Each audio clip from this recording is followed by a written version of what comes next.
संत रामपाल जी महाराज एक ऐसे महान संत जिन्होंने अपनी सतभक्ति, तत्व ज्ञान, करुणा और सेवा के बल पर समाज में नई मिसाल कायम की है।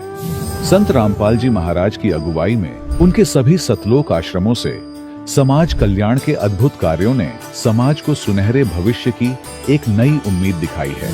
संत रामपाल जी महाराज से नाम दीक्षा लेने के बाद लाखों लोगों की लाइलाज बीमारियां जैसे कैंसर, एड्स आदि ठीक हुई। संत जी के ज्ञान से प्रेरित होकर उनके अनुयायियों ने लाखों यूनिट रक्तदान किया। संत जी ने लाखों बहन बेटियों का दहेज मुक्त विवाह करवाया।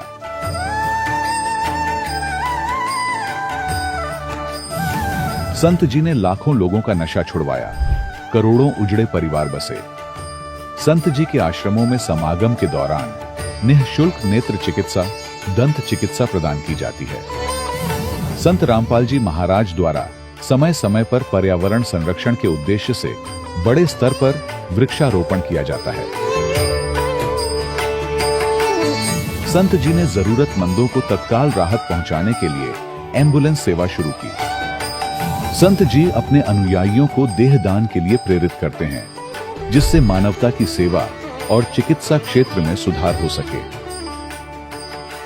संत रामपाल जी महाराज के सभी आश्रमों में हर रोज निःशुल्क भंडारा आयोजित किया जाता है, जहां हर वर्ग, हर जाति और हर धर्म के लोग एक साथ बैठकर भोजन करते हैं।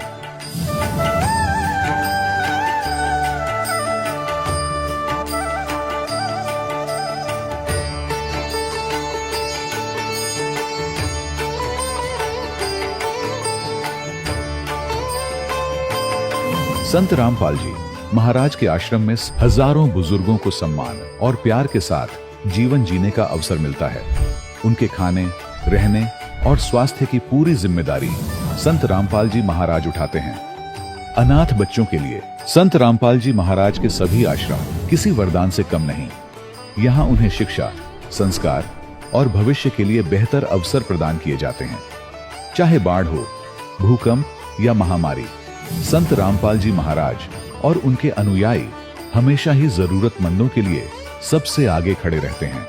कोविड महामारी के दौरान संत रामपाल जी महाराज के आश्रमों से करोड़ों लोगों के लिए भोजन, दवाइयां और जीवन रक्षक सामग्रियां उपलब्ध कराई गई। चाहे गरीब की मदद हो या किसी शोषित और पीड़ित वर्ग के हक और सम्मान की लड़ाई, संत रामपाल जी महाराज ने हमेशा ही उनकी दबी आवाज को सरकारों तक पहुंचाया है और उन्हें उचित न्याय दिलवाने में अहम भूमिका अदा की है। समाज में आध्यात्मिक और सामाजिक मूल्यों के प्रति जागरूकता लाने में संत रामपाल जी महाराज हर कदम पर मानवता के सच्चे सेवक साबित हुए हैं। संत रामपाल जी महाराज का जीवन हमें सिखाता है कि सच्ची सेवा वही है जो निस्वार्थ भाव से की जाए। आइए हम भी इस महान सेवा के कार्य में इस महान संत से जुड़ें और संत रामपाल जी महाराज से नाम दीक्षा लेकर अपने जीवन को धन्य बनाएं।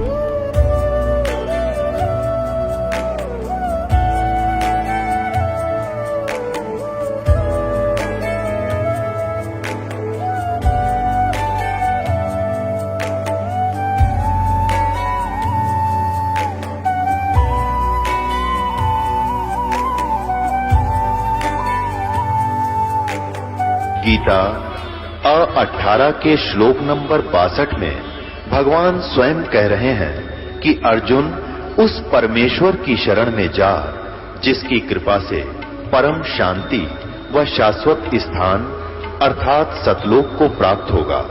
वो परमेश्वर कौन है, कहां है, कैसा है, जानने के लिए कृपया अवश्य सुनिए जगत गुरु तत्वदर्शी संत रामपाल जी महाराज के अमृत वचन। सत साहिब दर्शकों, जब मनुष्य अपने धर्म में प्रचलित सभी देवी देवताओं की भक्ति करता हो लेकिन फिर भी परेशानियां और बीमारियां कम होने का नाम न ले तो फिर उसका भगवान के ऊपर से विश्वास डगमगाने लग जाता है। दर्शकों, ऐसी ही कहानी थी दिल्ली की रहने वाली शीतल जी की। शीतल जी ने अपने जीवन में अनेकों प्रकार की भक्ति साधनाएं अपनाई और कई वर्षों तक विभिन्न प्रकार के मंत्र जाप का सहारा भी लिया, लेकिन इसके बावजूद भी इन्हें कैंसर जैसी गंभीर बीमारी और मानसिक तनाव का सामना करना पड़ा। लेकिन दर्शकों, आज शीतल जी का कहना है कि जब से मैंने संत रामपाल जी महाराज से नाम दीक्षा ली है और सभी प्रकार की शास्त्रों के विरुद्ध साधनाओं को त्यागा है तथा संत रामपाल जी महाराज द्वारा दी गई शास्त्रानुकूल भक्ति को अपनाया है, तब से मेरा जीवन पूरी तरह से बदल गया है। दर्शकों, क्या संत रामपाल जी महाराज से नाम दीक्षा लेने के बाद शीतल जी की कैंसर की बीमारी खत्म हो गई या वह अब भी इससे जूझ रही है? आइए जानते हैं सच्चाई क्या है। सुनते हैं शीतल जी की कहानी उन्हीं की जुबानी। नमस्कार जी। सत साहिब जी। क्या नाम है बहन जी आपका? मेरा नाम शीतल है। बहन जी आप कहाँ से हैं? मैं दिल्ली रोहिणी से हूँ। बहन जी संत रामपाल जी महाराज से नाम दीक्षा आपने कब ली? मैंने संत रामपाल जी महाराज से गुरु दीक्षा 9 दिसंबर 2018 में ली। बहन जी संत रामपाल जी महाराज से नाम दीक्षा लेने से पहले क्या आप कोई भक्ति साधना भी करती थी? मैं वैसे जैसे आम भगवानों की पूजा करते हैं वैसे करती थी। लक्ष्मी माता जी का व्रत रखती थी और है ना, जब व्रत रखती थी उसी दिन हमारे घर में बहुत कलेश होता था। तो फिर आप संत रामपाल जी महाराज की शरण में कैसे आई? मैं संत रामपाल जी महाराज की शरण में मुझे मतलब कि बहुत ज़्यादा सूजन आने लगी। मेरे भैया ने कहा कि ना हम गुरु जी संत रामपाल जी का नाम ले लो, तो मैंने लिया नहीं था। तो बाद में 2 साल बाद जब मैंने डॉक्टर को दिखाया तो डॉक्टरों ने कहा कैंसर है। पहले मैं वीडियो देख रही कि ना साईं बाबा मुझे ठीक कर देंगे, साईं बाबा मुझे ठीक कर देंगे। 15 दिन हो गए मैंने वीडियो देखी, मुझे ठीक नहीं हुआ, कोई लाभ नहीं हुआ। फिर थोड़े दिन बाद संत रामपाल जी गुरु जी का सत्संग देखा, 2 दिन सत्संग सुना तो मुझे है ना बहुत मतलब कि अंदर से ठीक होने लगी। फिर मैंने फ़ोन किया कि मुझे ना संत रामपाल जी से गुरु दीक्षा लेनी है।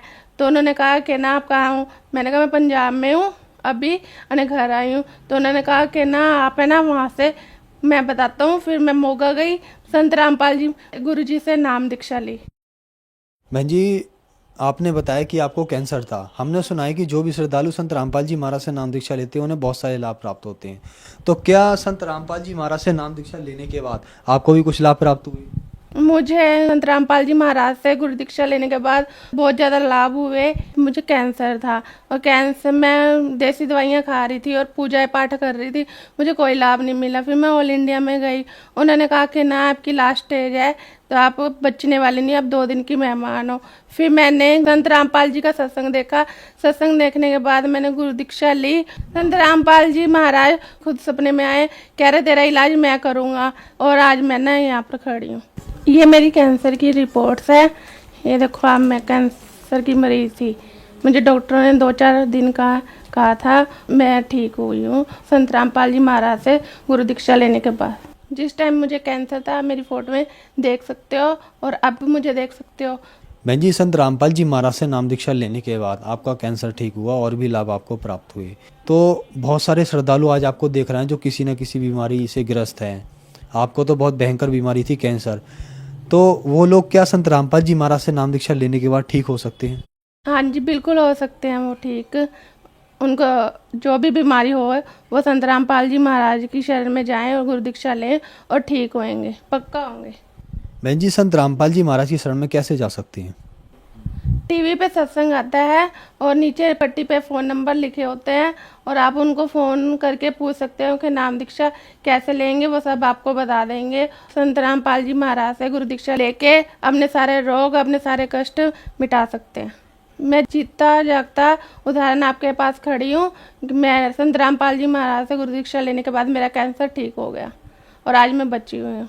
धन्यवाद बहन जी। सच साहब। दर्शकों, अभी आपने सुने संत रामपाल जी महाराज से दीक्षा प्राप्त करके सुखी हुए भक्त के अनुभव। अब देखिए जगत गुरु तत्वदर्शी संत रामपाल जी महाराज के मंगल प्रवचन। ब्रह्मलोक की साधना भी आप कर रहे हो, ब्रह्म की, वहां चले जाओगे ब्रह्मलोक में, और फिर हजारों युगों के बाद सारी पुण्य कमाई खत्म करके फिर पटकेगा आपको पृथ्वी पर। यहाँ राजा भी बन जाओगे, रानी भी बन जाओगे, और फिर चारों खानी में जाओगे, गधे और गधी भी बन जाओगे। वह पूंजी नाश होने पर बैटरी डिस्चार्ज हो जाएगी और फिर आप इसी सत्र में आ जाओगे जो आज खड़े हो। कोट जन्म तन भर मत होगे, कुछ ना हाथ लगा रे, कुकर सुकर खरवा बोरे, कौआ हंस बुगारे। कोटि जन्म तू राजा की ना मिटी न मन की आशा, भिक्षुक होके दर दर घूमया ये मिला न निर्गुण रासा। इंद्र कुबेर ईश की पदवी, ब्रह्मा वर्ण धर्मराया, विष्णुनाथ के पुर को जाके फिर भी वापस आया। असंग जन्म तन मरत्या होगे, जीवित क्यों न मरे रे, दवा दस धर्म दुमल मुठ बोरे, बहुर न दे धरे रे। दो जग बिस्त सभी ते देखे, राजपाट के रसिया, तीन लोक से तरपत नाही, ये मन भोगी खसिया। सतगुर मिले तो इच्छा मेटे, पद मिल पदे समाना, चल हंसा उस लोक पठाऊं, जो आदि अमर अस्थाना। वहां क्या सुख है, चार मुक्ति जहां चंपी करती, माया खोरी दासी, दास गरीब अभय पद पर से, वो मिले राम अविनाशी। तो क्या बताते हैं फिर तुम, यहां परमात्मा कह रहे हैं जहां आशा ता बासा होई, मन कर्म वचन सुमरियो सोई।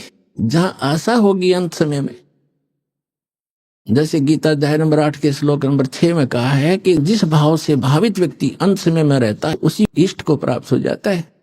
तो आपको ज्ञान इसलिए दिया जाता है, रह रहकर आपको पढ़ाया जाता है, तोते की तरह रटाया जा रहा है। जैसे बच्चों को स्कूल में शिक्षा दी जाती है, वो शिक्षा उनका आधार आजीवन रहता है।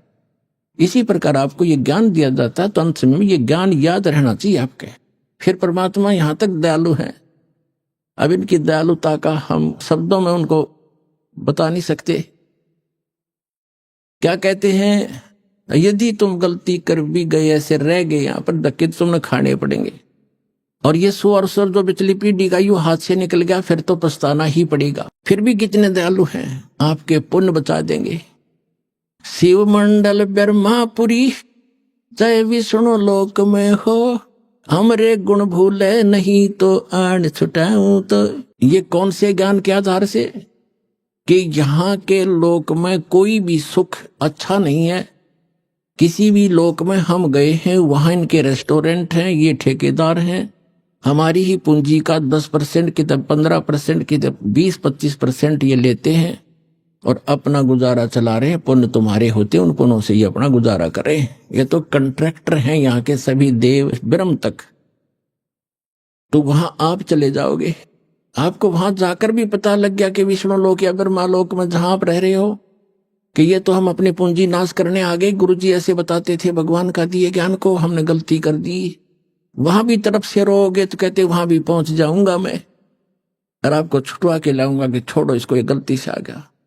लेकिन ये मोक्ष समय निकल चुका होगा, लेकिन इस दौरान कोई गलती बन गई तो दयालु आपको फिर पुनः यहां जन्म दे देगा, वो तो अलग बात है। लेकिन फिर बढ़ा दिया समय और वो जन्म मनमाना हो जाए नाइजीरिया में, और वहां का बन जा राष्ट्रपति के पुण्य खूब कर ही रहे हो या भक्ति सत कर रहे हो आप। आज राष्ट्रपति प्रधानमंत्री को समझा के देखो, यो ज्ञान उनके पास टाइम ही नहीं है। तो पुण्यात्माओं काल के बहुत भयंकर जाल है का, इसको समझना पड़ेगा, अपने सतर्क रहना पड़ेगा। तो यहाँ क्या बताते हैं, जहां आशा ता बासा होई ही, मन कर्म वचन सुमरियो सोई। उन जीवों को बता रहे भगवान, कह जीव सुन पुरुष पुराना, नर देह धरो बेसरो नहीं ज्ञान। अब वहां तन्यो कहें जी हमने देख लिया, सारा जाल समझ में आ गया। हे पुराना पुरुष, आदि पुरुष, आदि परमेश्वर, हे सनातन परमात्मा, हे असली भगवान, हे रियल गॉड। वो जीव तपस्या पर बैठे बैठे जो भगवान की दया से उनकी तपत बंद होगी, जलन नहीं रही, उनको पीड़ा नहीं हो रही थी, जब बोल रहे हैं कि अब के चले गए ना मनुष्य जीवन पा गया, जो ज्ञान भूलेंगे नहीं हम। और काल पहला काम यही करे, यहाँ थे सबसे पहले ज्ञान बुलाता, तू कौन था, कहां से आया था, खत्म कर देता है तीनों गुणों के प्रभाव से। सुखदेव ऋषि को ये ज्ञान था, 12 वर्ष तक गर्भ से बाहर नहीं आके जाते बुद्धि भ्रष्ट हो जाती है इन तीनों गुणों के प्रभाव से। तब इसने तीनों देवताओं ने, ब्रह्मा विष्णु महेश ने जाकर इससे कहा था, व्यास की पत्नी की गर्भ में था, ये कहा था ऋषि बाहर आ जा भाई, 12-12 वर्ष बहनें माताएं बच्चों को पेट में रखेंगी, तो वो दुखी हो जाएंगी, हमारी व्यवस्था चेंज ना करे तो। तब इसने कहा था कि मैं तब आऊंगा जब तुम अपनी माया रोक लोगे। तो ये कहने लगे हम ज्यादा समय तक इसको रोक नहीं सकते, हमारा शरीर फट जाएगा, हम इतनी देर रोक सकते हैं, इतनी देर। तो उन्होंने बोला तुम इतनी देर ही रोक लो। कहते तीनों देवा थम्बी माया, गर्भ उधर से बाहर आया, तुरंत 1 सेकंड के अंदर बाहर आ गए, सेकंड के भी कुछ है समय। तो कहने का भाव ये है कि उस समय आया ये जिसमें उन्होंने अपनी ये थोड़ी सी, इतने से ज्यादा ये रोक नहीं पाते। सचेत रहा कि भक्ति करनी चाहिए, मनुष्य जीवन बार बार नहीं मिलता। अपने पिताजी को भी दर्शन भी नहीं दिए, ना उसके करे व्यास जी के पुत्र के व्यास टेरा। और तो कहता है एक लेवा एक देवा दूतम। वेद व्यास जी ने कहा बेटा तेरा तो दिखा दे, तेरा 12 वर्ष तक इंतजार की कि बेटा होएगा दर्शन करूंगा। तब इसने कहा था कि एक लेवा एक देवा दूतम को किसी का पिता नहीं पूतम, रण संबंध जुड़ा एक ठाठा, अंश में सब 12 बाटा। ऋषि जी ना जाने कितनी बार मैं तेरा बाप हो लिया, ना जाने कितनी बार तू मेरा बाप हो लिया, ये तो भयंकर समस्या है, इसका समाधान करूंगा। अब कहते हैं गुरु बिन काहु न पाया ज्ञाना, जो थोथा बुछड़े मूड किसाना, गुरु बिन वेद पढ़े जो प्राणी, समझे न सार रहे अज्ञानी। अब प्रेरणा पाके निकल भी गया, काल की जाल देख कितने भयंकर हैं, आगे मन में आ गया मेरे से समर्थ कोई है नहीं, आकाश में उड़ गया मैं। फिर इसकी दुर्गति कर रखी थी, फिर परमात्मा ने दया बख्शी, इसकी सद्बुद्धि लाई ठिकाने के गुरु बना, राजा जनक जी से उपदेश लिया, और तब थोड़ा बहुत राहत मिली जो इसी लोक की थी। और सतलोक की तो बात ही छोड़ दो, अब समय आया है तो दास पर रजा करिए, आपके ऊपर मेहर की, आपका जन्म मनुष्य जीवन का है, स्त्री या पुरुष का, अब इसका लाभ उठाओ पुण्यात्मा। कहे जीव सुन पुरुष पुराना, नर देह पा बिसरो नहीं ज्ञाना। हे परमात्मा, हे आदि पुरुष, हे पुराना पुरुष, सुन लो, अब मनुष्य जीवन पा करके हम कभी भी परमात्मा की सत भक्ति और ये ज्ञान नहीं भूलेंगे, हम भ्रमित नहीं होंगे। फिर क्या बताते हैं, पुरुष जान सुमरा जमराई, वेद पुराण कहे समझाई। कहते हमने भगवान जान के इस काल ब्रह्म की पूजा की, वहां जाकर समझ में आई भगवान के ज्ञान से, और जो भी हमें ज्ञान मिला वेद और पुराणों के आधार से, हमने इस ब्रह्म की साधना, काल की साधना की। पुरुष जान, पुरुष माने परमात्मा, जान सुमरा यमराई, यमराई माने यम काल, यम राजा। वेद पुराण कहे मति एहा, निराकार से की जय नेहा। ये सभी वेदों और पुराणों के ज्ञाता हमें यही बताते रहे, ज्ञाता माने जाने वाले, ज्ञाता थे नहीं, वो कथित ज्ञाता थे, कि निराकार की भक्ति करो। सुर नर मुनि जन 33 करोड़ी, बंधे सभी काल की डोरी। ताके मते कीन हम आशा, अब हमें चीन पड़ा यम फांसा। उसके बताए हुए लोक वेद दत्त कथा के आधार से हमने ये आशा ला रखी थी। सुर नर मुनि जन 33 करोड़ी, बंधे सभी काल की डोरी। वो भी इसी की पूजा कर रहे हैं। और ताके मते, उन्हीं के विचारों से कीन हम आशा, अब हमें चीन पड़ा यम फांसा, काल की फांसी अब समझ में आई हमारे। सुनो जीव छल यम केरा, ये यम फंद कीन गनेरा। काल जाद अनेक किन्नो, जीव कारण ठाठ हो, और वेद शास्त्र पुराण समृति ये सभी रोके बाट हो। कहते हैं वेद शास्त्र और पुराण समृति अंत रोके बाट हो, अंत में ये सभी आपका रास्ता रोक के बैठे, इस आधार से आप मोक्ष नहीं प्राप्त कर सकते। जीव पड़े बस काल के, और काल कराल पर चंडे। सत नाम चीन्हे बिना ये जन्म जन्म भव दंड। आगे फिर क्या बताते हैं, धर्मदास पूछो जो मोही, युग युग कथा कहूं मैं तो ही। जब ही पुरुष आज्ञा की ना, जीवन काज पृथ्वी पग दीना। कर परिणाम तभी पग धारा, पहुंचे जाए धर्म दरबारा। प्रथम चले जीव के काजा, पुरुष प्रताप शीस पर साजा। अपने आप को छुपाकर भगवान कह रहे हैं कि धर्मदास में परमात्मा की आज्ञा पाकर के यहां आया। आवत देख मिले धर्म अन्यायी, ये काल अन्यायी मुझे आता देखकर मिला, तिन पुनः हमसे राड बढ़ाई। इसने मेरे साथ झगड़ा ठाना जब मैं यहाँ आ रहा था। वो को देख काल डिग आवा, मेरे निकट आ गया और महाक्रोध बोले अतुरावा, क्रोधित होकर और मेरे से ऐसे बोला, जोग जीत यहाँ क्यों आयो, सो तुम हमको वचन सुनाओ, के तुम हमको मारन आयो, जो पुरुष वचन हो मुझे सुनाओ। तुम परमात्मा का कोई वचन आदेश लेकर है मुझे बताओ, या तुम मुझे मारने आया है कि यहां से भी निकालने आया है मुझको। कबीर परमात्मा कहते हैं, तासो किन सुनोद अन्यायी जीव काज में जाऊं संसार सिधाई, जीवन के तुम बहुत भुलावा, बार बार जीवों को सतावा, पुरुष भेद तुम गुप्त कर रखा, अपनी महिमा प्रगट बाखा। कहते तुमने पुरुष यानी परमात्मा का भेद तो कति गुप्त कर दिया और अपने आप को भगवान सिद्ध कर लिया। तपतशिला पर जीव जराऊ, जार बार निज स्वाद कराऊ। इस तपतशिला पर जीवों को जलाता है, इनको जला और फूक कर अपना स्वाद करता है। तुम अस कष्ट जीवन के दीना, ताते पुरुष मोय आज्ञा दीना, जीव चिताए लोक ले जाऊं, काल कष्ट से जीव बचाऊं।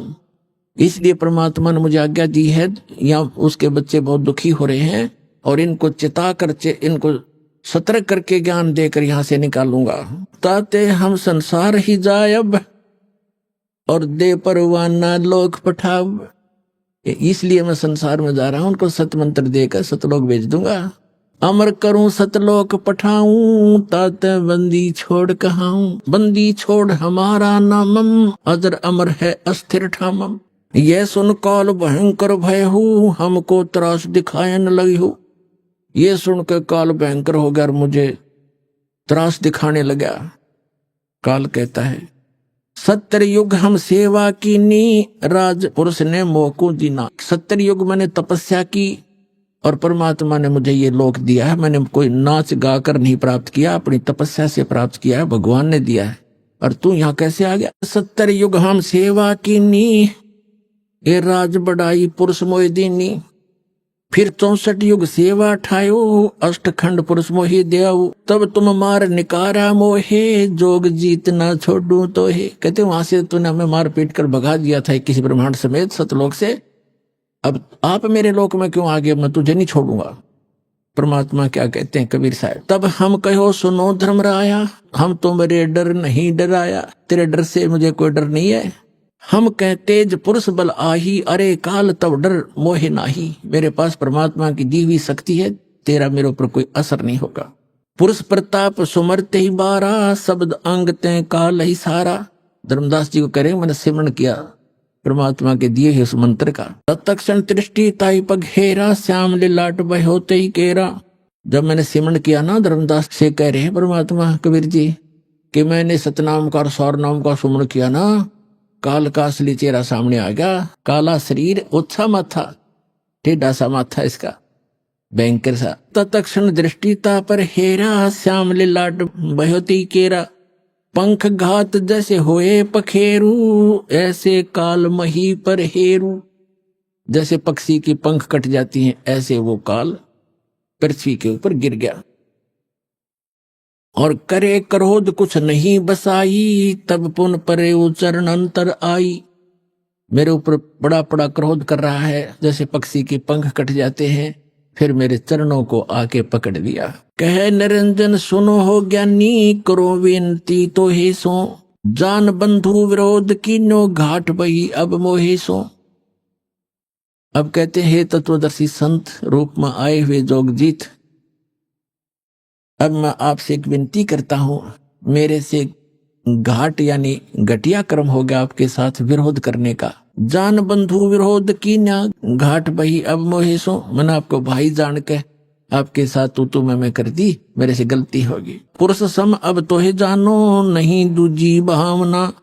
तुम बड़े सर्वज्ञ साहिब, अक्षमा छतर तनावना। अब मैं तो आपको भगवान के पुरुष के तुल्य मानता हूं और आप तो अक्षमा के सागर हो। तुम हो करो बख्शीश, पुरुष दीन 10 राज हम।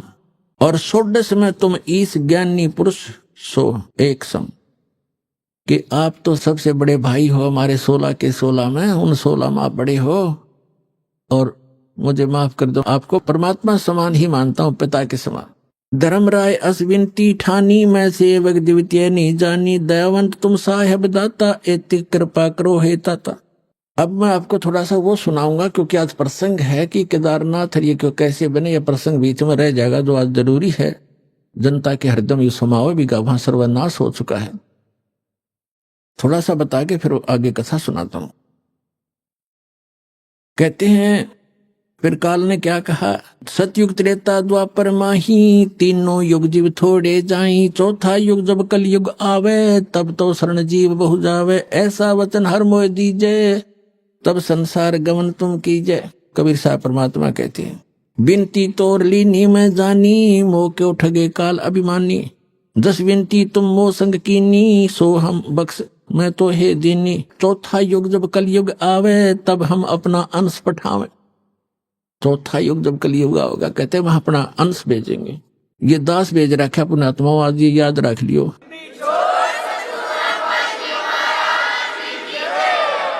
और जय परवाना दे है सत शब्द दे हाथ, जिसको वो नाम सत शब्द और सतनाम सार नाम दे देगा, सो जीव यम नहीं पावही, सदा ताहे हम साथ। परमात्मा कहते हैं जो मेरे उस दास से नाम ले लेगा, फिर वो उसको काल छेड़ नहीं सकता, प्रत्येक के साथ रहूंगा मैं उस बच्चों के। जी ही परवाना दे है सत शब्द दे हाथ, जिसको वो सत शब्द देगा उसके, और सो जीव यम नहीं पावे, काल नहीं पा सकता, सदा ताही हम साथ, उसके हम सदा साथ रहेंगे। अब काल क्या कहता है, हे साहेब तुम पंथ चलावो, जीव उभार लोक ले जाओ। वहां जाकर के आप करोगे ना ऐसा। अब ये क्या कहता है, पंथ एक तुम आप चलाओ, जीवों को सतलोक पठाओ। आप तो एक पंथ चलाओगे, परमात्मा ने कहा कि आगे बताएंगे। और काल कहता आप एक पंथ चलाओगे, यथार्थ पंथ, और इससे जीवों को मोक्ष कराओगे। और फिर मैं क्या करूंगा उस समय, कहता है 12 पंथ करूं मैं साजा, नाम तुम और अल करूं आवाजा। 12 पंथ चलाऊंगा और तुम्हारा नाम लेके अमर लोक सतलोक सतलोक सतपुरुष की कथा सुना के, कबीर साहब परमात्मा कबीर साहब के गुण गा के, सतगुरु कबीर साहब के नाम से कहते हैं 12 पंथ करूं मैं साजा, नाम तुम्हारा ले करूं आवाजा। 12 पंथ नाम जो ले ही, वो मेरे मुख में आन समोई, और अनेक पंथ चलाऊं, या विद जीवों को भरमाऊं। अब कहते हैं परमात्मा को कहता है काल कि 12 पंथ तेरे नाम से चलाऊंगा। जैसे गरीबदास साहिब जी तक आपको कबीर सागर कबीर वाणी में दिखाया बहुत बार, आज इनमें भी दिखाएंगे सत्संग के दौरान। उसमें कहा कि कबीर साहब यानी चूड़ामणि से लेकर गरीबदास जी तक 12 पंथ हैं काल के। तो इसका प्रमाण आपको कबीर सागर से देते हैं। ये कबीर सागर है, यहां देखिएगा परमात्मा का कबीर चरित्र, और ये बोध सागर में कबीर चरित्र प्रश्न नंबर 1871 पर 1870 पर, ये बोध सागर वही खंड है इसका। और 1870 पर क्या लिखा है, नीचे ये गद्य भाग में लिखा है कि कबीर साहिब के पंथों का वर्णन। प्रथम नारायण दास का पंथ, ये कबीर पंथियों ने गड़बड़ कर रखी है। नारायण दास ने तो कबीर साहब का मार्ग अपनाया ही नहीं था, वो तो श्री कृष्ण पुजारी था, सारा कुछ कह लिया था, मान्या नहीं था। ये है चूड़ामणि का पंथ, दूसरा है यागू दास, और तीसरा सूरत गोपाल, चौथा मूल निरंजन, पांचवा टकसारी पंथ, भगवान दास पंथ, सतनामी पंथ, कमाली पंथ, कमाल का पंथ है, कमाली नहीं, राम कबीर पंथ, परम धाम की वाणी पंथ, प्रेम धाम की, जीवा पंथ, और 12वां है गरीबदास पंथ। उसमें क्योंकि यथार्थ भक्ति नहीं है, महिमा परमात्मा की थोड़ी बहुत है, वो कबीर साहब को एज ए गॉड नहीं मानते। लेकिन गरीबदास जी जो थे वो पुण्यात्मा थी, उनको परमात्मा ने यथार्थ ज्ञान दिया था, उन्होंने अपने आंखों देखा, एक गरीबदास ग्रंथ बनाया है। तो उनको आदेश था कि अभी किसी को ये बताना नहीं यथार्थ मंत्र। लिख जरूर दिया, लिख रखा उन्होंने, और ज्ञान भी सारा लिख रखा है, पर वो कहीं कहीं टुकड़ों में लिख रखा है। जैसे स्पेयर पार्ट्स की दुकान होती है, उसमें सारे मोटर के पार्ट होते हैं गाड़ी के। अब कोई कहीं रखा कहीं रखो, तो अपनी सुविधा अनुसार इंजीनियर ही उनको उठा उठा कर गाड़ी बना सकता है, अनजान को कुछ कर ही नहीं सकता। सारा सामान रखा है, तो ये 10 इंजीनियर बना के भेज दिया, राम नाम की गाड़ी बना दी आपके लिए।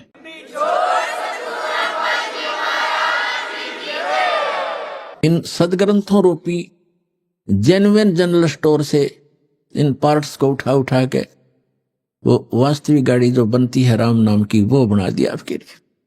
अब क्या बताते हैं, कहते हैं 12 पंथ करूं मैं साजा, नाम तुम्हारा ले करूं आवाजा, 12 यम संसार पठाऊं, नाम तुम्हारे पंथ चलाऊं। ये 12 काल के अपने दूत भेजूंगा, इनके मुखिया होंगे। जैसे राधा स्वामी पंथ का मुखिया शिवदयाल जी था, इसका इनका कोई गुरु नहीं, सिर पैर नहीं कोई ज्ञान का। सतलोक और सतपुरुष की महिमा गावे, इसको ये नहीं मालूम सतनाम किसे कहते हैं, सतपुरुष किसे कहते हैं, सार शब्द क्या है और सतलोक क्या है, अटबट कर रखी है उसने। और फिर भी उनके पीछे बौड़ी आत्मा चिपके बैठे है। तेरे की धिक्कार है ऐसे ज्ञान को, ऐसी बुद्धि को, ऐसे संत को। वो काल के दूत थे, और उससे ये धनधर सतगुरु सच्चा सौदा, जय गुरुदेव, और ये सारी ब्रांच निकली हुई है। सच्चा सौदा सिरसा, जगमाल वाली, जनोद भिवाड़ी वाला, ताराचंद का चलाया हुआ, और ये ठाकुर सिंह का, ये सारा इसी काल के दूतों के चलाया हुआ है। तो यहाँ कहता है 12 यम संसार पठाऊं, नाम तुम्हारा यानी सतलोक अमरलोक लेकर पंथ चलाऊं। प्रथम दूत मम प्रगटे जाई, पीछे अंश तुम्हारा आई। काल क्या कहता है कि पहले मैं अपने दूत भेज दूंगा। और परमात्मा ने कहा कि जब यू कलयुग बीचे 5505 तब ये वचन मेरा होगा साचा, तब मैं अपना अंश पठाऊं और सब जीवों को सतमार्ग दिखाऊं। तो इसने कहा कि जब 5500 वर्ष बीतेगा ना कलयुग, उससे पहले हम अपने सारे भेज दूंगा और सबको भ्रमित कर देंगे। कोई देवता पे, कोई देवी पे, कोई तेरे ही महिमा सतलोक अमरपुर का के झूठी कथा सुना के गलत नाम दे करके मेरे जाल में फंसाए रखेंगे। क्या कहते हैं, प्रथम दूत मम प्रगट जाई, पीछे अंश तुम्हारा आई। पहले मेरे काल के दूत जाकर सबको भ्रमित कर देंगे, और पीछे से तेरा अंश आवेगा, उसकी कोई नहीं सुनेगा। या विद जीवों को भरमाऊं, पुरुष नाम जीवन समझाऊं। 12 पंथ नाम जो ले ही, सो हमरे मुख आन समोई। कहा तुम्हारा जीव न माने, हमरी ओर ओ बात बखाने। मैं दृढ़ फंदा रची बनाई, जा मैं जीव रहे उलझाई। देवल देव पाषाण पुजाई। ओए होए, देवल मंदिर, और देवी देवता, और पाषाण माने पत्थर की पूजा कराऊं। कहता है देवल देव पाषाण पुजाऊं, तीर्थ व्रत जब तप मन लाऊं। इन बोल जा दूंगा इनको सबको। और यज्ञ होम और नेम आचारा, जैसे आप देखे ये यार, ये समाज के वेदों का नाम ले, अरे हवन यज्ञ पर आधारित सभा सभा कर चल मेरे भाई। क्या एक यही मोक्ष मारे गए? तो यह ऐसे देवी देवताओं के ऊपर लग रहे हैं। तो क्या कहते हैं, यज्ञ होम और नेम आचारा, नित्य नेम। कोई गीता का पाठ करता है, कोई गायत्री मंत्र करता है, कोई कुछ करता है। और अनेक फंद में डारा, जो ज्ञानी जाओ संसारा, जीवन माने कहो तुम्हारा। अब दास आज इतना समझाना चाहता था कि ये जो जाल जो दास समझाने जा रहा है कि ये केदारनाथ के ऊपर बना, और जिसकी पूजा क्या कर रहे हैं, ये किसने बनवाया? तो ये काल ने कहा था कि जाओ जोग जीत संसारा, जीव ने माने कहा तुम्हारा प्रथम दूत प्रगटे मम जाई, पीछे अंश तुम्हारा आई। तो परमात्मा ने कहा था तू कर ले जो तने करना है। क्या कहा था भगवान ने कि कर ले तने जो करना है। मालूम था मालिक ने, दानी जान था, तो बालक उसके सामने। परमात्मा को पता था कि इसके दूत जाके जो उन्हें भौंकना है भौंक लेंगे, बकना है बक लेंगे, अपने अनुभव के ग्रंथ बना चुके होंगे और सब समाज में जा चुके होंगे। तुम अपना दास भेजूंगा और सदग्रंथों का ज्ञान उनको कराऊंगा। उस समय परमात्मा ने कहा था कलयुग का 5500 वर्ष जब बीत जाएगा कलयुग, उस समय ये विज्ञान फैलाऊंगा अपने आत्माओं। ये 5505 1997 में पूरा होता कलयुग। उसके बाद ये इलेक्ट्रॉनिक मीडिया और सारे ये CD DVD ये जब चलने लगे, उससे पहले कख भी नहीं था। इसलिए परमात्मा ने कहा था कि मेरा बच्चा जब जाएगा पीछे तो सब सदग्रंथों को रूबरू करेगा और उनके काल के दूतों के बनाए हुए अनुभव उनके पास होंगे, लिखे हुए होंगे। ओरिजिनल और डुप्लीकेट नोट को दिखाएगा सामने सामने करके, मेरे बच्चे मुझे समझ जाएंगे, 1 मिनट में छोड़कर मेरे पास आ जाएंगे, उनका कल्याण होगा।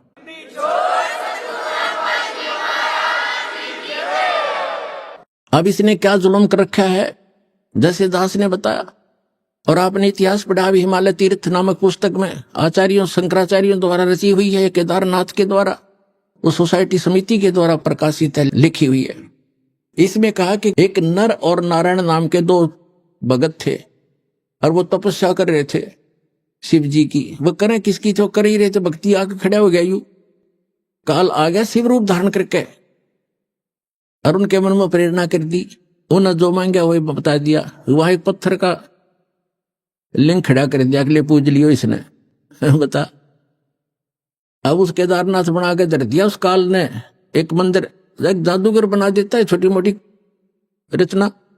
एक बार विश्वामित्र ने इतनी तपस्या कर ली कि वो एक अपने भगत को स्वर्ग भेजना चाहता था, उसको लोग अछूत कहते थे, तो इंद्र ने उसको रिजेक्ट कर दिया, वापस भेज दिया। तब उसको पता चला तो उसने नारा स्वर्ग रचने की ठान ली और अपनी सिद्धि छोड़ने लगा। तभी इंद्र ने आके क्षमा याचना की कि वहां झगड़ा हो जाएगा, 2 स्वर्ग बनेंगे, हमारा जो है ना शांति भंग हो जाएगी, आप ऐसा ना करो। तो ये तो एक ऋषि कर देता है, छोटी मोटी कहानी। क्या इससे मोक्ष हो गया? एक पत्थर का टुकड़ा स्थापित कर दिया लिंग और उसको कह दिया तुम इसने पूजने जाइयो। ये काल का जाल है।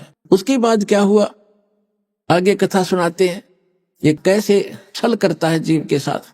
ये तो केदारनाथ की स्थापना आपने सुन ली कि नर और नारायण नाम के 2 ऋषि भक्ति करे थे। यू आके खड़ा हो गया काल के मांगो क्या मांगते हो। उन्होंने क्या मांगा कि आप यहीं रहियो। तो उसने पत्थर का लिंग बना दिया कि इसने पूज लियो और वो खिस गया। अब मारे जाओ माथा उस पत्थर में, पूजे जाओ उसको। अब आगे एक और अजब कहानी आपको सुनाते हैं हिमालय तीर्थ के अंदर, देखिएगा। हिमालय तीर्थ है ये, और JP नबूरी उप मुख्य कार्यकारी श्री बद्रीनाथ केदारनाथ मंदिर समिति, ये ट्रैक्स एंड टूर्स कोलकाता, ये यहां से छपी है। हिमालय तीर्थ बाय JP नबूरी, ये सारा रंजू चक्रवर्ती प्रकाशक हैं, 76A/1 बामा चंद्राय रोड कलकत्ता। JP नबूरी ग्रंथ तो मुद्रक है, ग्री प्रिंट सर्विस कलकत्ता, कीमत इतनी, ये सारा। अब इसके हम यहां आते हैं। अब यहां तक हम पढ़ चुके थे 18 पृष्ठ पे कि ऋषि श्री नर और नारायण ने भगवान शिव को प्रसन्न करने के लिए बड़ी कठिन तपस्या की। इस तपस्या से तीनों लोकों में उनकी चर्चा होने लगी, जिसकी सभी लोकों में प्रशंसा होने लगी। फलस्वरूप भगवान शंकर भी नर नारायण की तपस्या से प्रसन्न हुए और उन्हें प्रत्यक्ष प्रकट होकर ऋषियों को दर्शन दिए। उन दोनों ऋषियों ने भगवान भोलेनाथ के दर्शन से आनंद विभोर होकर स्तुतियों और मंत्रों से उनकी पूजा अर्चना की। भगवान शिव ने अत्यंत प्रसन्न होकर उनसे वर मांगने को कहा। तो भगवान शंकर की यह बात सुनकर उन दोनों ऋषियों ने देवादिदेव महादेव से प्रार्थना की, हे प्रभु, यदि आप प्रसन्न हैं और वर देना चाहते हैं तो अपने इसी स्वरूप में जगत कल्याण एवं हमारी पूजा प्राप्त करने हेतु यहाँ सचित होवें, ताकि जगत का महान उपकार एवं भक्तों को मनोरथ आपके दर्शनों से परिपूर्ण हो। इस प्रकार भगवान शंकर नर नारायण की भक्ति से प्रसन्न होकर वहां सचित हुए। बताओ, अब कहते हैं देवादिदेव महादेव भी यदि आप हम पर प्रसन्न हो तो भक्तों के कल्याण हेतु आप सदा सदा के लिए अपने स्वरूप को इस स्थान पर स्थापित करने की कृपा करें। यहाँ आकर आपका दर्शन पूजन करने वाले मनुष्यों को आपकी अविनाशी भक्ति प्राप्त होगी।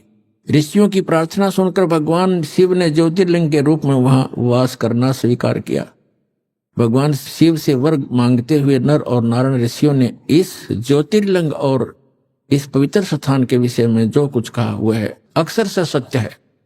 इस ज्योतिर्लिंग के दर्शन पूजन तथा यहाँ स्नान दान करने से भक्तों अब हम 19 पृष्ठ पर आगे हिमालय तीर्थ के लौकिक फलों की प्राप्ति के साथ साथ अचल शिव भक्ति और साथ ही मोक्ष की प्राप्ति भी सहज हो जाती है। हिमालय में केदार नामक पर्वत शिखर पर प्रतिष्ठित होने के कारण यह ज्योतिर्लिंग को श्री केदारेश्वर ज्योतिर्लिंग के नाम से जाना जाता है। केदार शब्द का शाब्दिक अर्थ ऐसे स्थान से होता है जहां दलदल एवं अति मात्रा में पानी हो। अब केदार क्षेत्र में यही स्थिति है, क्योंकि भगवान शंकर जलधारा प्रिय हैं। नर और नारायण ऋषियों के पश्चात अन्य ऋषि मुनि व भक्तों द्वारा यह ज्योतिर्लिंग पूजित रहा। तत्पश्चात महाभारत काल में पांडव गोत्र हत्या अर्थात महाभारत युद्ध में अपने भाई बंधुओं आदि की हत्या के पाप से मुक्ति हेतु यहाँ पर देवादिदेव महादेव की आराधना की गई। अपने आत्मा ये काल क्या करता है, कैसे छल किया उसने, उनके अंदर यह प्रेरणा भर दी, क्योंकि इसके रिमोट में है कि आप यहाँ स्थापित हों। उसने एक पत्थर धर दिया, लिंग पत्थर का टुकड़ा, कि इसने पूज लिया करियो। काल कह रहा मैं ऐसे भ्रमित करूंगा इन सभी को। और इसमें यह भी प्रमाण दिया है कि वहां उसके दर्शन करने जाने वालों को लौकिक भी लाभ होगा इस लोक का, और उनको मोक्ष भी सहज प्राप्ति हो जाएगी। अब ये 15-20 हजार ने तो होगी मोक्ष प्राप्ति, वो मर गए बेचारे दब के दलदल में। तो पुण्यात्मा अब भी इतने जबरदस्त ठोकर लगी है मानव के, अब भी आंखें नहीं खुलेंगी तो आपने भांग घनी पी रखी है काल की। परमात्मा कहते हैं कबीर ये माया अटपटी सब गठान अड़ी, और किस किस को समझाऊं या कुएं भांग पड़ी। अब उसके बाद क्या बताते हैं कि और भी वहां पूज्य स्थान है, कि एक समय जैसे काल ने गीता ज्ञान देते समय श्री कृष्ण में प्रवेश करके कहा था कि अर्जुन तेरे दोनों हाथों में लड्डू, यदि युद्ध में मारा गया तो स्वर्ग जाएगा, और यदि युद्ध में जीत गया तो पृथ्वी का राज भोगेगा, आनंद करेगा, और तुझे कोई पाप नहीं लगेगा। मैंने सब मार रखे हैं, तू हो युद्ध के लिए खड़ा। उसको डरा धमका भयंकर रूप दिखा, तैयार कर लिया युद्ध के लिए। जब सारा महाभारत का नाश हो गया, 18 करोड़ व्यक्ति मर गए लड़के, और फिर उस युधिष्ठिर को बुरे बुरे सोपन दिखाई देने लगे। फिर श्री कृष्ण जी के धार्मिक गुरु भी थे।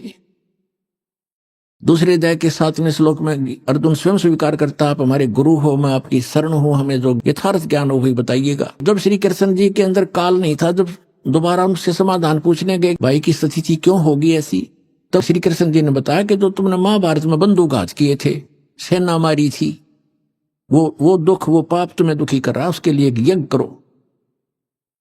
और वो सारा कुछ कर लिया। फिर क्या कहा, जब श्री कृष्ण जी की भी मृत्यु होगी, उसे एक तीर मार दिया था एक शिकारी ने भगवान श्री कृष्ण के पैर में। तब ये सभी पांडव वहां गए। तब श्री कृष्ण जी ने कहा कि तुम मेरे शिष्य हो और मेरे रिलेटिव भी हो, मेरी एक बात सुन लेना कि तुम सभी हिमालय में जाकर गल जाना, वहां तपस्या करना, जब तक अंत ना हो तुम्हारे शरीर का, तुम्हारे पाप नाश हो जाएंगे तो तुमने महाभारत में किए थे, बंदूकघात किया था। तब अर्जुन के मन में शंका आई कि पहले तो जब गीता ज्ञान दे रहे थे भगवान, आप कह रहे थे आपको कोई पाप नहीं लगेगा। फिर दूसरी बार जब हम भाई के समाधान के लिए आपके पास आए थे, इनको भयंकर सौपन आते हैं, सिर कटे हुए धड़ दिखाई देते हैं, हाहाकार मची दिखाई देती है इसको सौपन में, ये भयंकर दुखी होकर बैठ जाता है। तब आपने कहा था कि आपके ऊपर महाभारत में किए हत्याओं का पाप है, यज्ञ करो। हमने यज्ञ भी कर ली। आज फिर आप कह रहे हो कि आपके ऊपर बंदूकघात का वो पाप है, हिमालय में जाकर के तपस्या करके गल मरो। भगवान आपने ये क्या किया हमारे साथ। तब श्री कृष्ण जी ने कहा कि अर्जुन, ये सुख संवेद में लिखा है कि मुझे नहीं मालूम मैंने गीता ज्ञान दाता देते समय क्या कहा था, लेकिन अब मैं जो बता रहा हूं ये करना पड़ेगा तुमने, और कोई विकल्प नहीं। इतना कह के प्राण त्याग गए। राज को अपने पोते को देकर परीक्षित को वो सारे के सारे वहां पहुंच गए जहां दास कथा दिखाने चाहता है। परमात्मा कहते हैं सूक्ष्म वेद में कि 5 पांडव गले हिमालय और 18 सोनी खा गया काल। 18 सोनी को खा गया काल। अरे 5 पांडव गले हिमालय, वहां जाके गल में रेवत है, अरे उनने खा गया काल, पाप इनके सिर पर धर दिया। और देखा आगे जाके फिर इनका और नाश करवा दिया। वो क्या करवाया अब पढ़ के सुनाता हूं। ये हिमालय तीर्थ पुस्तक, ये क्या है, ये प्रकरण पहले मौखिक सुनाऊंगा, आसानी से समझ में आएगा जो पढ़ा जाएगा। इसमें क्या कहा है कि एक समय जब ये पांचों पांडव और द्रौपदी सहित वहां और कुंती सहित हिमालय में तपस्या कर रहे थे, तो क्या किया कि ये भगवान शिव आगे दूध वाली भैंस का रूप बना के, और भीम ने देखा क्या अच्छी मोटी लेवटी वाली भैंस है और दूध वाली होगी, इसने पकड़ लिया, दूध दाद पी लिया करेंगे। वो उसकी तरफ भागा तो वो काल समा गया पृथ्वी में। समाते समाते उसका बैक पोर्शन रह गया, पिछला पिछला हिस्सा, कहते बली महाबली भीम ने पकड़ लिया नो चक्कस जबरदस्त और गाड़ दिए पंजे। बोला वही रुक गया वो, फिर वो पत्थर का बन गया। आकाशवाणी हुई कि इसकी पूजा किया करो। बता, भैंस के टट्टी पेशाब के पोर्शन की पूजा ला दिए फिर हुए। तरह के जो। अब दिखाता हूं आपको, ये हिमालय तीर्थ पुस्तक हम पढ़ रहे हैं और यहां हम 18 पृष्ठ 19 पृष्ठ पर आगे। अब इसके हम यहां पढ़ते पढ़ते आ चुके थे। इस ज्योतिर्लिंग के दर्शन पूजन तथा यहाँ स्नान दान करने से भक्तों लौकिक फलों की प्राप्ति के साथ साथ जो अचल शिव भक्ति और साथ ही मोक्ष की प्राप्ति भी सहज हो जाती है। जैसे आई भोगी 20,000 लगभग 15,000 20,000 जैसे टीवी पर आ रहा था, और व्यक्ति वहां केदारनाथ मंदिर के आसपास मर गए, उसके हजारों तो उसके मंदिर के अंदर ही मर गए और उसके परिसर में मंदिर का पता नहीं। एक वो शिवलिंग खड़ा है, नो के बस उसको छू कर पानी उतर गया, शिवलिंग तो बच गया, बाकी सारे मर गए जो पुजारी थे। अब यहां देखिएगा तो क्या कहते हैं कि वहां जाने वालों को मोक्ष भी सहज में प्राप्त हो जाता है और लौकिक सुख भी होते। फिर गीता के ज्ञान देने की क्या आवश्यकता थी, गीता पढ़ने की क्या आवश्यकता थी, फिर वेदों की क्या आवश्यकता थी। अगर वहां ऐसे जाने से मोक्ष हो जाता है तो बहुत आसान। नहीं तो भ्रमित ये फैलाया हुआ जाल है काल का। इसने पहले कहा था कि ऐसे भरमा दूंगा देवल देव और पाषाण पुजाऊं, या विद जीवों को भरमाऊं। जाओ जोग जीत संसारा जीव न माने, कहा तुम्हारा जीव तुम्हारा कहा न माने। और हमारी ओढ़ हो बात बखाने, हमारी संज्ञान के आधार से वो एडवोकेट बन जाएंगे, वकील बनेंगे मेरे, और तुम्हारे साथ विवाद किया करेंगे, तुम झूठ बोलते हो। तो परमात्मा ने कहा था एक बार वो टाइम आने दे मेरा, और बिजली पिड्डी की जो ठीक मन रखी है उसने ठीक ना आने दे, फिर देखूंगा तेरे सारे ज्ञान और तेरे सारे समाधान फेल कर दूंगा, अपने बच्चों को अपना ज्ञान समझाऊंगा। अब जो दास आपको समझाना चाहता है, अब आगे इसमें एक और क्या पूज्य है वहां पर वो दिखाता हूं। ये देखिएगा हिमालय तीर्थ 19 पृष्ठ पे हम पुस्तक पे आ गए हैं। तत्पश्चात महाभारत काल में पांडवों द्वारा गोत्र हत्या अर्थात महाभारत युद्ध में अपने भाई बंधुओं आदि की हत्या के पाप से मुक्ति हेतु यहाँ पर देवादिदेव महादेव की आराधना पांडवों द्वारा की गई। इसी प्रसंग में पुराणों में एक कथा आती है। भगवान वेदव्यास जी की आज्ञा से पांडव केदार क्षेत्र में आए। भगवान महिष यानी भैंस का रूप धारण करके केदार अंचल में घूमन फिरन लग गया, विचरण करने लगे। भीम ने भगवान शिव को मायावी महिष के रूप में पहचान लिया। अभी तो लेखक की अपनी चतुरता है, उसने तन्नो देखा था कि अच्छा मोटा लेवा है और दूध बढ़िया देगी, इसने पकड़ दिया, भाग के वो गया था भैंस पकड़न और वो बन गया उसके सिर का दर्द। भीम ने भगवान शिव को मायावी महिष भैंस के रूप में पहचान लिया। वे ऐसा जानकर भगवान शिव महिष रूप में पृथ्वी में समा ही रहे थे कि महाबली भीम ने दौड़कर उनका पिछला भाग पकड़ लिया। पांडवों की भक्ति से एवं विश्वास को देखकर भगवान शिव ने उन्हें साक्षात दर्शन दिए। आ गया काल प्रकट हो गया फिर। और गोत्र हत्या गुरु हत्या पाप के फलस्वरूप प्रायश्चित के रूप में भीम द्वारा पकड़े गए पृष्ठभाग की पूजा अर्चना का आदेश देकर वहां से अंतर्ध्यान हो गए। पृष्ठभाग ने शिला रूप धारण किया, पत्थर बन गई। फिर वो पिछला भाग जो पांडवों द्वारा पूजित हुआ वह तब से आज तक पूजित है। पुण्यात्मा देखो, अब ये है वो एक केदार उन्मत यो भी है, जो भैंस की पिछला टिट्टी पेशाब का पोर्शन बाकी रह गया, वो पत्थर बन गया, और काल आ गया शिव रूप धारण करके और कहा कि इसने पूजा करियो थारे सारे पाप कट जाएंगे। ये कट गए पाप, वहां हो गया नाश। ऐसा दुख हो रहा है दास को। अब ये केदार कैसे बने थोड़ा ये दिखाते हैं, देखिएगा। भीम द्वारा पकड़े गए पृष्ठ भाग को पूजा अर्चना का आदेश देकर वही अंतर्ध्यान हो गए। पृष्ठ भाग उस भैंस का पिछला हिस्सा टट्टी पेशाब का पोर्शन ने शिला रूप धारण किया, जो पांडवों द्वारा पूजित हुआ और वह तब से आज तक पूजित है। महिष का अगर भाग नेपाल में जाकर प्रकट हुआ, जो पशुपति नाथ के नाम से विख्यात हुआ। अब बताओ, अब नेपाल में भी ये कर गया काम, अगला हिस्सा मुंह वहां दिखा दिया, कहते वहां निकल कर प्रकट हो गया और वहां कह दिया भाई ऐसे पांडवों को मिलो। उन्होंने फिर बताया कि यहाँ ऐसे समाये थे और नेपाल में निकले वहां जाकर, वो शर वहां पत्थर हो गया। अब वहां एक मंदिर बन गया पशुपति नाथ का, वहां लग गए पूजा करने। कोई बात, एक काल का फैलाया जाल है सारा। नेपाल के अंदर जो जाते हैं श्रद्धालु पूजने के लिए, ये भी वही काल का जाल है। आगे देखो, वो पशुपति नाथ से विख्यात हुआ नेपाल में। फिर क्या बताते हैं, भैंस के अन्य 4 भाग क्रम से तुंगनाथ में बाहु, रुद्रनाथ में मुख और मध्य महेश्वर में नाभि, कल्पेश्वर में जटा। इस प्रकार केदारनाथ को छोड़कर महेश रूपी यानी भैंस रूपी भगवान शंकर के अन्य 4 भाग केदार क्षेत्र में प्रतिष्ठित हुए। केदारनाथ सहित ये स्थान 5 केदार नाम से विख्यात हुए। ओए होए होए, ये पर भी लेन जात है दुनिया, हमरा ज्ञान किने ना सुनिया। पुण्यात्माओं, इस काल के जाल को समझो और इस सतलोक आश्रम आओ और अपना कल्याण करवाओ। इस पृथ्वी पर यदि एकमात्र स्थान है परमात्मा कबीर जी द्वारा चलाया हुआ यथार्थ ज्ञान अपने बच्चों के लिए, इसको पहचानो। और पुण्यात्माओं, उस परमात्मा ने आकर ये ज्ञान दिया था। 600 वर्ष पहले परमात्मा बताया करते थे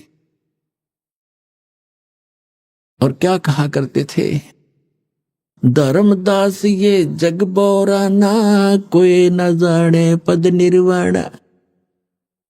ये पूरा विश्व भ्रमित है और किसी को भी मोक्ष मार्ग का ज्ञान नहीं। यही कारण मैं कथा पसारा, जग से कोई एक राम नियारा। यही कथा तुम जग जीव सुनाओ, सब जीवों का भरम नसाओ। अब मैं तुमसे कहूं चताई, तेरे देवन की उत्पत्ति भाई। ज्ञानी सुने सो हृदय लगाई, मूर्ख सुने तो गम नहीं पाई। परमात्मा कहता है कि मैं जो कथा तुम्हें सुना रहा हूं, तो लिख रहा है, लिखते जाना, सुनते भी रहना, और इस कथा को तू आगे संसार में बताना और सब जीवों के भ्रम का नाश करना। तो पुण्यात्मा, सौभाग्य आपका, आप जी को परमात्मा का ये मार्ग उस समय में मिल रहा है जो परमात्मा ने ये प्रकट करना था। और धन्य है आपके माता पिता जिससे आपका जन्म हुआ। वो माता पिता आपको अपने बच्चों को यहाँ लेकर आते हैं, ये आपके सच्चे माता पिता हैं। और आज जो आप अपने बच्चों को, माता पिता को, भाई बहनों को कितना प्यार करते हो, तो ये प्यार तो आपका रह नहीं सकता यदि उस गलत साधना में लगे रहे। तो इस साधना से आप सत भक्ति करोगे और भले ही आप धीरे धीरे यहाँ से चलते जाओगे, शरीर छोड़ जाओगे, तो सतलोक में पहुंचोगे। वहां जाकर के जैसे परिवार आपका यहाँ बन गया, ऐसे धीरे धीरे ऐसे ही वहां बन जाएगा। और फिर वो इतने बच्चे प्यारे लगा करेंगे, इससे भी अच्छे लगेंगे। वहां इतना सुंदर शरीर होगा, अच्छा व्यवहार होगा, शिष्टाचार न्यारा है, वहां कोई किसी चीज का भाव नहीं। अब तो कितना ही प्यारा बेटा और बेटी हो, बेटी को तो पिता ब्याह के पढ़ाई करके छोड़ेगा क्योंकि यहाँ का नियम है, फिर अपनी कहाँ हुई। और बेटा कितना ही प्यारा है, जब वो युवा हो जाएगा उसको कहेगा बेटा अपना काम कर। जब वो काम नहीं करेगा तो दुश्मन दिखाई देगा, क्यों कर कभी ना खाता। तो प्यार भी रुड़ता फिर अपना। और 6 महीने बालक बीमार हो जा, 1 वर्ष बेटा बीमार हो जा, बेटी हो जा, माता पिता खुद कहने लग जाते हैं भगवान इसकी माटी संगवा ले, घना दुखी हो गए हो। दुखी तो वो खुद होते हैं, पर कहना पड़ता है ना यो घना दुखी हो रहा है।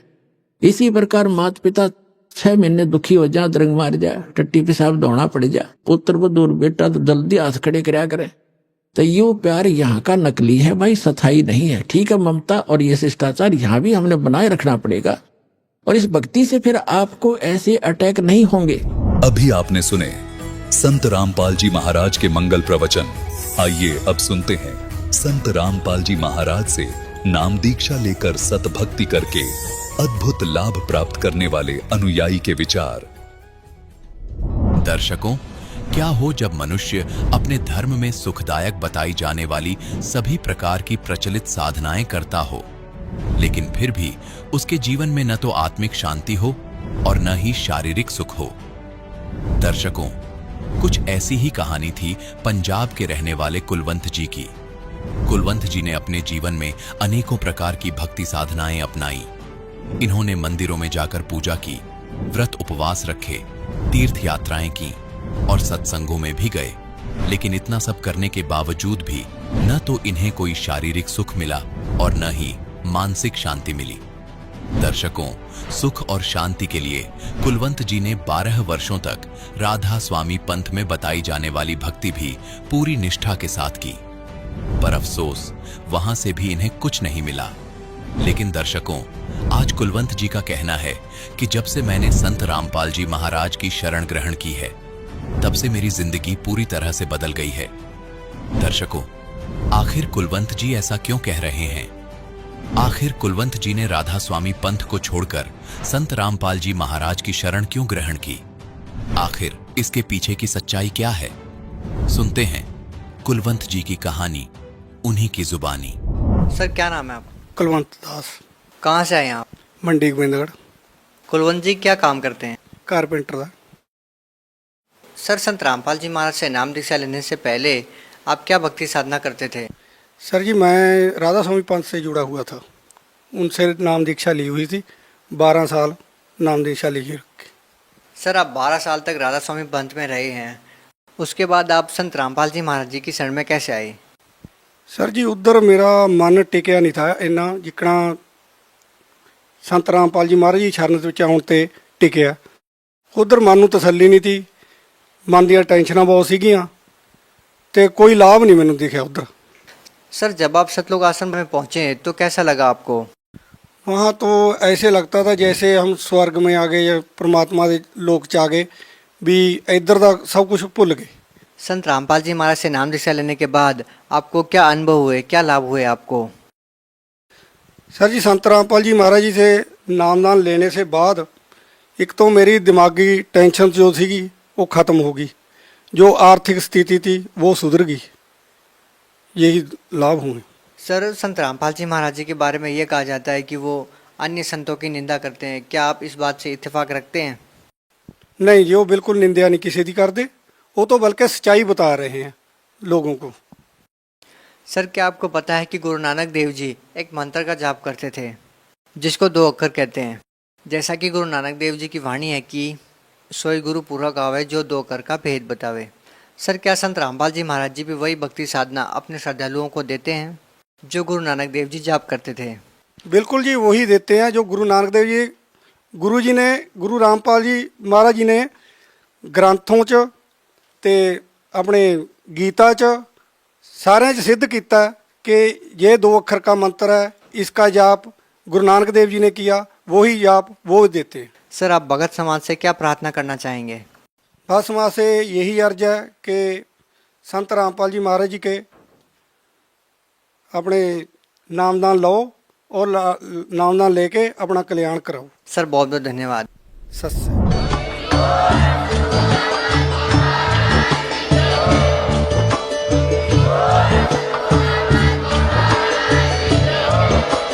आप सुन रहे थे जगत गुरु तत्वदर्शी संत रामपाल जी महाराज जी के मंगल प्रवचन। अधिक जानकारी के लिए विजिट कीजिए हमारी वेबसाइट www.jagatgururampalji.org। संत रामपाल जी महाराज जी के शुभ आशीर्वाद से पूरे विश्व भर में 500 से भी ज्यादा नाम दीक्षा केंद्र हैं, जिन पर संत रामपाल जी महाराज जी द्वारा ऑनलाइन निशुल्क नाम दीक्षा दी जा रही है। अपने नजदीकी नाम दीक्षा केंद्र का पता करने के लिए संपर्क करें 8222880541।